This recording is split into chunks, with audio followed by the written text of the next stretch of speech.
Hi viewers, welcome to our channel. ప్రస్తుతం మనతో పాటు ఇమ్మంది రామారావు గారు సీనియర్ జర్నలిస్ట్ ఉన్నారు. వారితో ఒకసారి మాట్లాడదాం.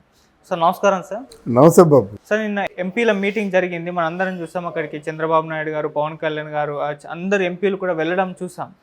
అక్కడ మోదీ గారు మాట్లాడుతూ అంటే ఆంధ్రప్రదేశ్కి ఒక స్పెషల్ స్థానం అయితే ఇచ్చారు సార్. ఎందుకంటే చంద్రబాబు గారు సహకారంతోనే గవర్నమెంట్ ఫామ్ చేశారు, ఎన్డీఏ కూటమి, కాబట్టి అక్కడ ఆంధ్రప్రదేశ్కి మంచి పొజిషన్ అయితే ఇవ్వడం జరిగింది. అయితే చాలామంది అభిప్రాయపడుతున్నారు ఏంటంటే తొందరలో పోలవరం వచ్చేస్తుంది, స్పెషల్ స్టేటస్ వస్తుంది, తీసుకొస్తారని అంటున్నారు. మరి నిజంగా అవన్నీ జరిగే అవకాశాలు ఉన్నాయా? మరి అక్కడ చంద్రబాబు గారికి కానివ్వండి, పవన్ కళ్యాణ్ గారికి ఎటువంటి స్థానం ఇచ్చారు సార్ మోదీ గారు? మంచి ప్రశ్న వేశావు. జగన్మోహన్ రెడ్డి గెలవు ముందు నాకు 22 ఎంపీ సీట్లు ఇప్పించినట్టయితే మోదీ గారి మెడలు వంచి స్పెషల్ స్టేటస్ తెస్తా అన్నాడు. అదే ఎన్నికల్లో నెగ్గిన తర్వాత ఏమన్నాడు? మోదీకి మన అవసరం లేదు, మోదీ అవసరమే మనకుంది గనక స్పెషల్ స్టేటస్ మర్చిపోండి అన్నాడు. అటువంటి వాడు ఈరోజు ఇంకా ఎంటర్ కాలేదు, వాడు ప్రమాణ స్వీకారం పూర్తి అవ్వలేదు. కానీ మోదీని ఆయన చెప్పినట్టుగా గట్టిగా అడిగే స్థాయి వీలుకుంది. అప్పుడు నీకు లేదు, నువ్వు ఉన్నా ఒకటి పోయినా ఒకటి. కానీ ఇప్పుడు అలా కాదు. మోదీ పార్లమెంటేరియన్ల తాలూకు సహకారం తీసుకోవడం మామూలుగా లేదు. అక్కడికి కూడా ఆఖరిసారిగా మోదీ కొంచెం అంటే భయపడ్డాడు. ఏమిటంటే మన ఆంధ్ర నితీష్ కుమారు, అంటే చంద్రబాబు నాయుడు, నితీష్ కుమారు, పవన్ కళ్యాణ్ ముగ్గురు కలిస్తే కానీ గండం గట్టెక్కలేదు. మోదీకి ఉన్న విశ్వాసం అది. తర్వాత చాలా గొప్ప ఆశ్చర్యకరమైన విషయం ఏంటంటే చంద్రబాబు 4వ కుర్చో 5వ కుర్చీలోనో కూర్చుందాం అనుకుంటే బాల్య స్నేహితుల్లాగా నువ్వు రా అంటే నువ్వు రా అని చెప్పేసి చేతులు లాక్కొని తన పక్కన కూర్చోబెట్టుకోవడం కూడా చాలా అద్భుతమైన విషయం. మనసులో లేనిది దీన్ని అట్టేస్తే రాదు కదా, మనసులో ఉంది. ఇకపోతే అసలు ఇప్పుడిప్పుడే పార్లమెంట్లో అడుగు పెట్టాడు ఎవరు, మన జనసేన నాయకుడు. ఆయన కూర్చోవాలంటే 3వ వరుసలో 4వ వరుసలో కూర్చున్నట్టయితే పర్వాలేదు, ఎవరు ఏమంటారు. కానీ ఫస్ట్ లైన్లోనూ కూర్చోబెట్టారు. అది మన ఆంధ్రదేశం సాధించిన ఘనత. ఇకపోతే ఆయన మోదీ మాటల్లో చాలా అద్భుతంగా మాట్లాడాడండి.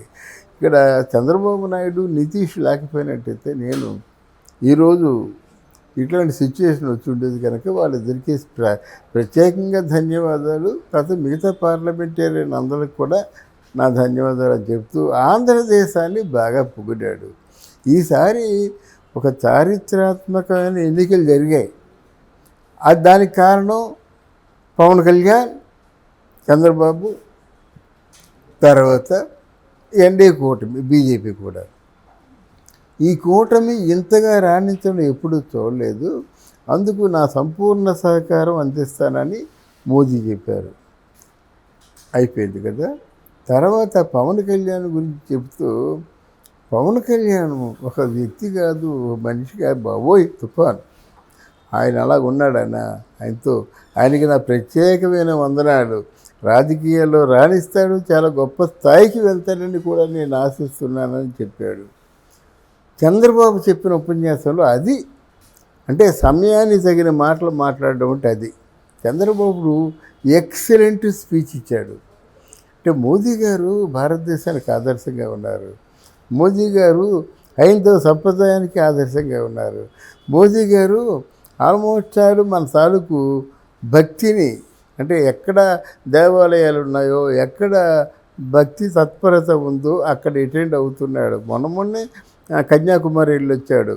ఆ వివేకానంద రాక్ దగ్గర కూర్చొని జపం చేసుకుంటూ వచ్చాడు.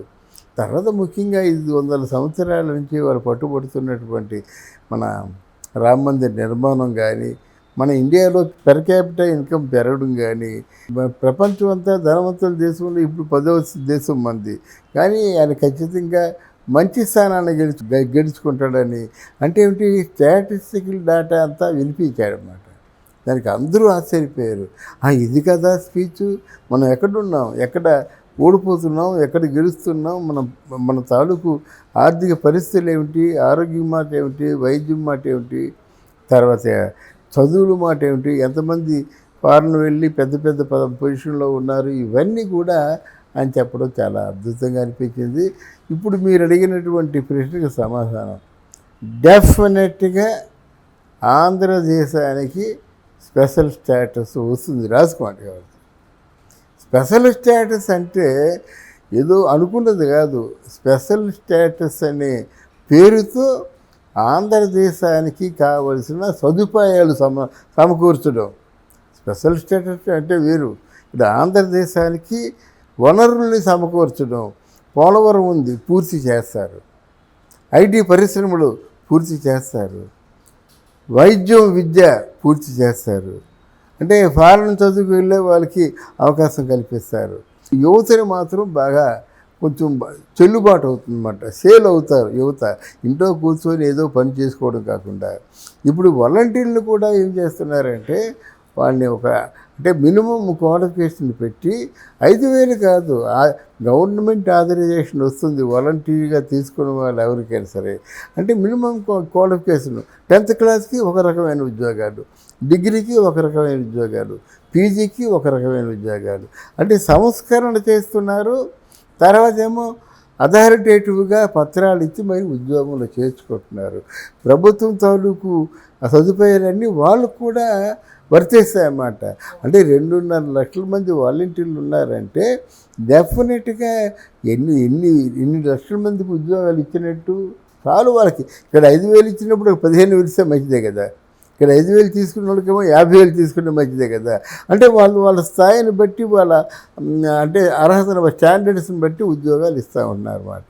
ఇవన్నీ కూడా వచ్చే రోజుల్లో మనం సాధిస్తాం, ప్రొవైడెడ్ ఈ గలాభాలు లేకుండా ఉంటే. మనం మొదటి నుంచి చెప్పుకుంటున్నాం రెట్టివి ఏంటంటే ఈ సమయంలో పవన్ కళ్యాణ్ హోమ్ మినిస్టర్గా ఉంటే కానీ ఇది కొనసాగుతున్నాం. మనం చెప్పినట్టుగానే హోమ్ మినిస్టర్ కావాలని అందరూ చాలా గొడవ చేస్తున్నారు. వాస్తవానికి ఉప ముఖ్యమంత్రితో పాటు హోమ్ మినిస్టర్ కూడా ఇస్తారేమో. లేకపోతే ఉప ముఖ్యమంత్రి లేకపోయినా హోమ్ మినిస్టర్ ఉంటారు, పార్టీ కన్వీనర్గా ఉంటాడన్నమాట.